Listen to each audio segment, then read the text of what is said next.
Welcome back to the Beast Game Podcast, and this is going to be a review for an animated superhero movie, Suicide Squad, Hell to Pay. The synopsis is, Task Force X targets a powerful mystic object that they will risk their lives to steal. And James, what did you think of Suicide Squad, Hell to Pay? It's kind of sad, but this was actually better than the movie, in my opinion. Agreed. Better, but not by much.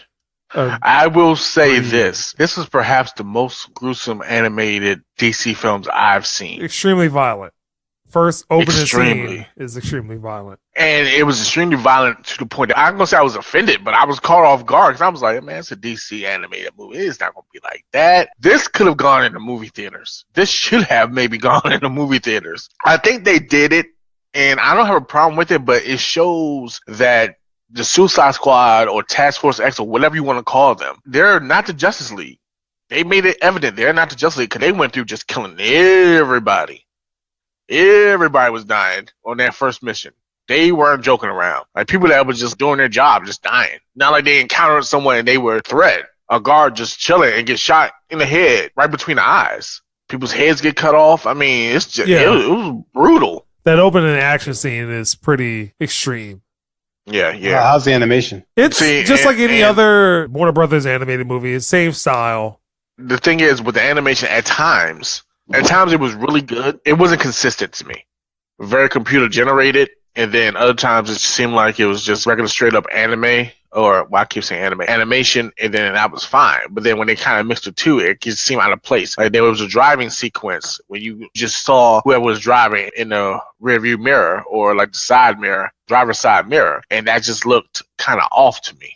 But outside of that, I mean, this was a better movie than the actual live action movie, which is, to me, is pathetic. It should never be like that. But it's always been like that with DC animated movies. Have always been better than live action films. I thought this was okay. It's watchable.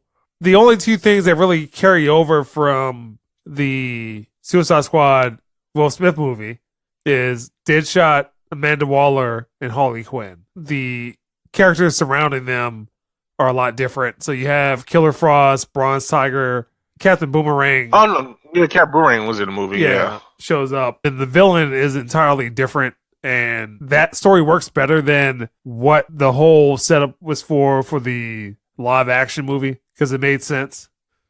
Other than that, you kind of have some decent acting. I think Deadshot was Christian Slater, and Amanda Waller was Vanessa Williams. I believe Tara Strong probably did a couple of the voices.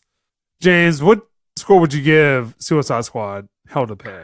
I would give it a 6, a 6.5. Hold on. Let me flip a coin. Hold on.